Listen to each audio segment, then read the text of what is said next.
Selamat pagi, siang, sore, malam, Batam, dan teman-teman. Pada kesempatan kali ini saya akan mempresentasikan mengenai Big Data Management for Healthcare System, Arsitektur, Requirements, and Implementation. Saya Cecilia Monica dengan NIM 1222021. Paper ini tuh membahas mengenai penerapan teknik Big Data dalam sistem kesehatan untuk meningkatkan kualitas layanan kesehatan. Meskipun pendekatan pemrosesan big data ini sudah diintegrasikan ke dalam arsitektur manajemen data. Untuk sistem kesehatan, arsitektur ini masih menghadapi kesulitan dalam kasus yang darurat. Paper ini juga eh, ada 4 hal utama yang dibahas. Yang pertama itu mengenai mengusulkan arsitektur big data yang bisa diperluas berdasarkan computing stream dan batch computing. Lalu yang kedua itu meningkatkan kendala sistem kesehatan dengan menghasilkan peringatan secara real time. Lalu yang ketiga membuat prediksi akurat tentang kondisi kesehatan pasien. Lalu yang terakhir itu mengenai implementasi prototype berdasarkan arsitektur yang diusulkan. Lalu ini tuh ada 4 kategori analitik dalam domain healthcare. Yang pertama itu ada hindsight. Di sini itu ada descriptive analitik. Untuk insight itu ada diagnostik analitik dan juga predictive analitik. Untuk yang foresight ada prescriptive analitik. Berikut saya akan jelaskan satu persatu. Yang pertama itu ada analitik deskriptif, di mana bertujuan untuk memberikan pemahaman terhadap kondisi yang sudah terjadi atau dan juga melalui penyajian data historis. Dalam konteks kesehatan itu, analitik ini digunakan untuk menggambarkan situasi saat ini dan melaporkan secara sistematis.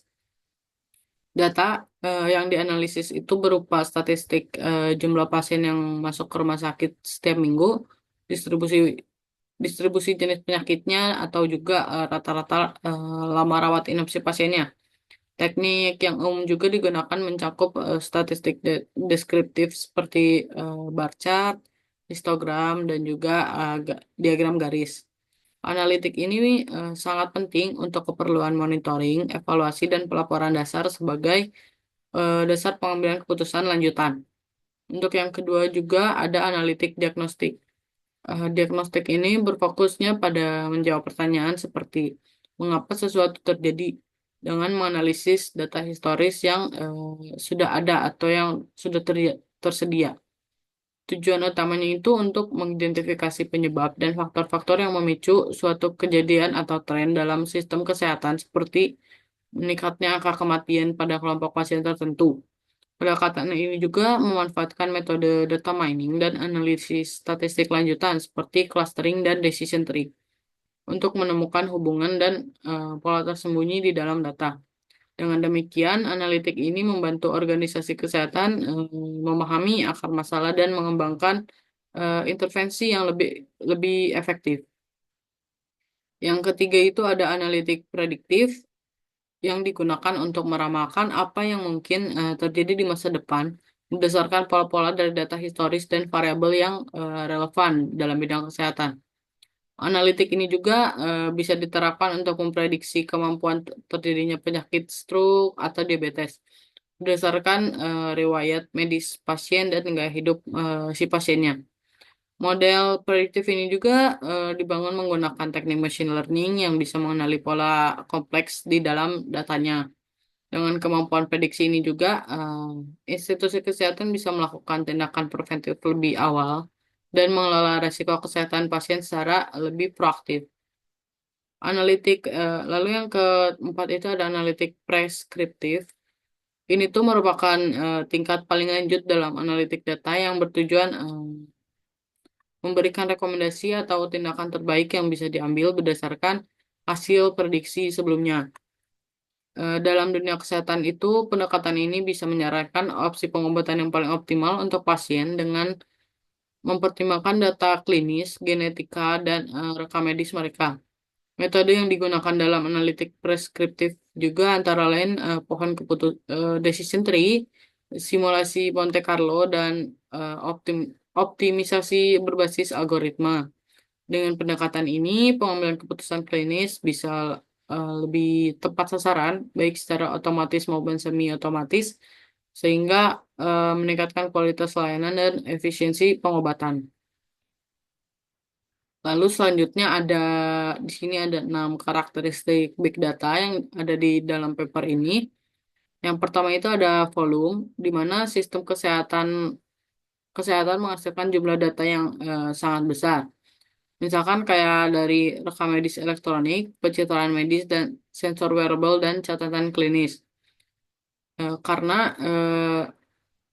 rumah sakit itu bisa menghasilkan terabyte hingga petabyte data dalam setiap tahunnya. Lalu yang kedua ada velocity, eh, data dalam domain kesehatan dihasilkan secara cepat dan real time. Contohnya, misalkan data dari alat pemantau pasien atau monitoring jantung, tekanan darah, dan lainnya. Atau dari aplikasi mobile health, mHealth. Pada paper juga disinggung mengenai pentingnya kemampuan untuk memproses dan menganalisis data secara secepat mungkin, terutama untuk aplikasi yang bersifat kritikal seperti pemantauan ICU. Lalu ada Variety. Variety ini data kesehatan berasal dari berbagai sumber format gitu. Ada structure, semi-structure, dan unstructure. Untuk yang structure itu misalkan kayak rekam medis elektronik. Untuk yang semi-structure itu dari XML atau ada juga dari JSON untuk data kesehatan yang terintegrasi.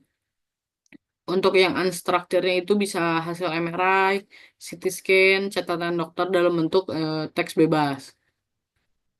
Karena keanekaragaman ini tuh menuntut arsitektur dalam sistem mampu mengelola berbagai si tipe data. Lalu selanjutnya ada veracity, menekankan bahwa kualitas dan keandalan data sangat penting dalam domain kesehatan. Data yang nggak akurat itu atau nggak lengkap bisa menyebabkan kesalahan diagnosis atau pengambilan keputusan klinis yang salah. Lalu ada variability, data kesehatan memiliki fluktuasi atau inkonsistensi tergantung pada konteksnya. Misalkan, data pasien bisa bervariasi tergantung kondisi saat itu, lingkungan, atau pengambilan eh, data.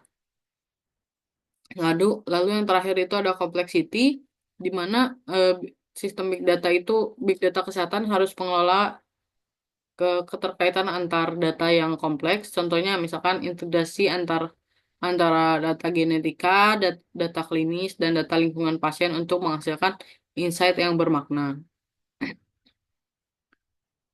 Selanjutnya ada pendekatan big data. Di sini ada dua. Yang pertama ada batch processing. Batch processing ini pendekatan dalam big data yang digunakan untuk menganalisis data dalam jangka waktu tertentu dan tidak memerlukan respon instan. Pendekatan ini ideal ketika tidak ada batasan waktu yang ketat dalam menghasilkan hasil analisis. Dalam prosesnya juga, seluruh data harus terlebih dahulu dikumpulkan atau diserap sebelum diproses. Salah satu contoh yang umum itu dari batch processing itu menggunakan MapReduce, di mana MapReduce ini yang memecah data besar menjadi bagian-bagian kecil dan memprosesnya secara paralel di berbagai node dalam sistem komputasi terdistribusi. Lalu untuk yang pendekatan kedua itu ada stream computing. Stream computing ini pendekatan pemrosesan big data yang berfokus pada pengelolaan data secara real time saat data mengalir masuk ke sistem. Teknik ini memungkinkan sistem melakukan komputasi secara cepat dan sederhana pada setiap elemen data atau pada jendela data terkini tanpa menunggu seluruh data terkumpul. Stream computing juga sangat cocok untuk aplikasi yang membutuhkan respon langsung dan harus bisa menghadapi konsep drift, yaitu perubahan karakteristik statistik dari aliran data. Untuk mengelola volume data yang besar dan terus berubah, stream computing menggunakan pendekatan berbasis data seperti sampling dan load shading, serta teknik berbasis tugas seperti penggunaan algoritma estimasi dan sliding windows. Selanjutnya di sini ada framework pemrosesan data. Yang pertama ini ada Hadoop. Hadoop itu framework open source yang dirancang untuk menyimpan dan memproses data secara skala yang besar, paralel, dan menggunakan klaster komputer. Dua Hadoop ini memiliki dua komponen utama, yaitu yang pertama ada Hadoop Distributed File System atau HDFS. HDFS ini sistem penyimpanan yang mendistribusikan data ke banyak node dan mereplikasi untuk toleransi kesalahannya. Lalu yang kedua ada MapReduce. MapReduce ini model pemrograman yang memproses data dalam dua tahap. MapReduce juga untuk yang pertama itu ada map untuk memetakan data ke pasangan key value dan reduce untuk menggabungkan si hasilnya. Hadoop ini ideal digunakan untuk pemrosesan batch dan tidak cocok untuk tetapi tidak cocok untuk kebutuhan secara real time. Lalu yang kedua ada Storm. Storm adalah framework pemrosesan real time yang mendukung pemrosesan data secara kontinu dan eh, saat datanya ada gitu tiba. Struktur dasarnya ada dua untuk yang Storm ini. Yang pertama ada spots, yaitu komponen input yang menghasilkan aliran data atau stream. Lalu yang kedua itu ada bolts, komponen yang memproses, menggabungkan, menyaring, atau menulis hasil ke si sistem outputnya. Storm ini cocok untuk kasus seperti analytic log, waktu real time, mendeteksi penipuan, dan pelacakan aktivasi media sosial. Lalu selanjutnya ada Spark. Spark itu adalah framework pemrosesan data yang fleksibel, bisa menangani batch processing dengan kecepatan tinggi karena in-memory computation dan stream processing melalui komponen Spark Streaming. Spark juga mendukung analitik lanjutan seperti machine learning melalui MLlib, Query SQL, dan Spark SQL. Ada juga melalui graph processing melalui GraphX. Spark itu sangat cepat dan fleksibel, cocok juga untuk beban kerja yang besar dan beragam. Lalu selanjutnya ada S4, adalah framework terinspirasi dari MapReduce yang eh, dibuat untuk pemrosesan streaming secara terdistribusi dan paralel. Sistem ini juga bekerja menggunakan konsep processing element atau PIS, yaitu komponen yang menjalankan logika aplikasi dan bereaksi terhadap event tertentu. S4 itu sangat modular dan bisa diskalakan, meskipun mungkin saat ini popularitasnya udah tergeser oleh framework seperti Storm dan Flink. Selanjutnya ada Flink. Flink itu tuh framework open source untuk pemrosesan data streaming dan batch yang menyediakan pemrosesan secara real time dan latensi rendah, dukungan kuat terhadap event time dan pemrosesan data stateful, integrasi dengan machine learning dan pemrosesan grafik. Flink ini memiliki keunggulan dalam kecepatan dan akurasi. Flink ideal untuk analitik kompleks dan aplikasi yang membutuhkan hasilnya secara langsung. Lalu di sini juga ada MongoDB. Pada paper itu ada MongoDB.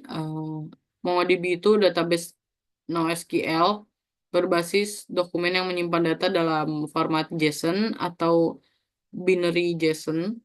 Skala Scalable-nya secara horizontal, lalu mendukung penyimpanan data besar dengan sharding. MongoDB ini juga ideal untuk aplikasi yang membutuhkan fleksibilitas dan struktur data.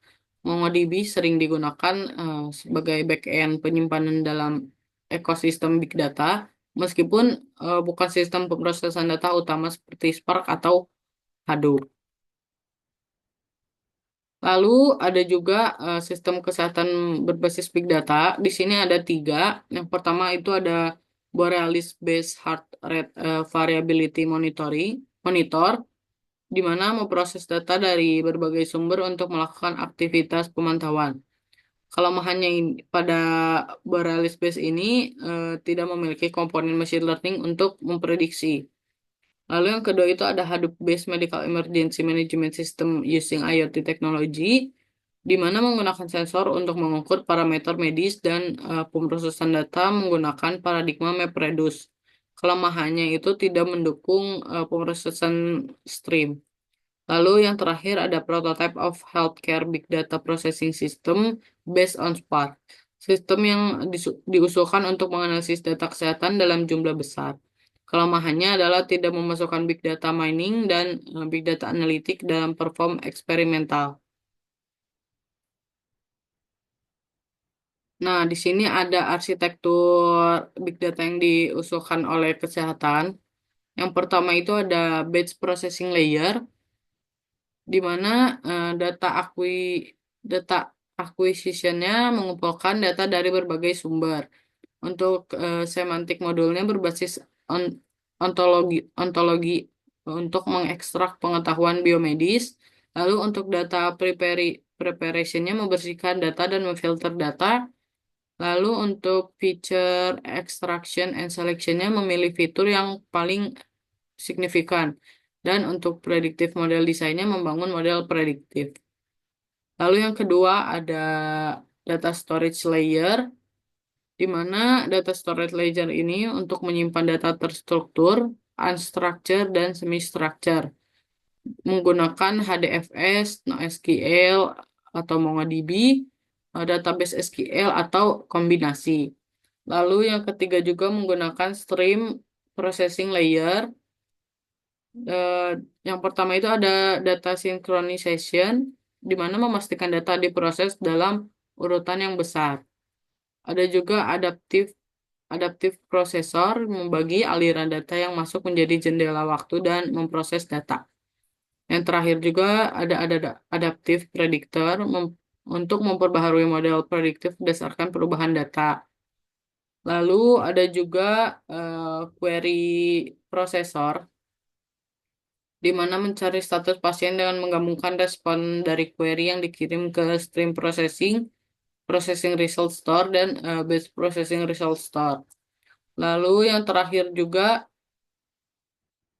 ada visualization layer yang atas untuk menampilkan output seperti laporan pemantauan kesehatan pasien dan laporan keputusan prediktif, dan juga memprioritaskan informasi yang paling penting untuk pengambilan keputusan. Jadi kesimpulan dari paper ini tuh menyediakan arsitektur pemrosesan big data untuk industri kesehatan yang bisa menangani data dalam jumlah yang besar yang dihasilkan oleh berbagai sumber medis secara real time. Kontribusi kontribusi utama yang diklaim adalah yang pertama itu ada arsitektur big data generik untuk kesehatan berbasis batch computing dan stream computing. Yang kedua itu implementasi prototipe berbasis Spark dan MongoDB untuk mendeteksi kasus darurat dan menghasilkan peringatan secara real time. Sekian dari saya, terima kasih.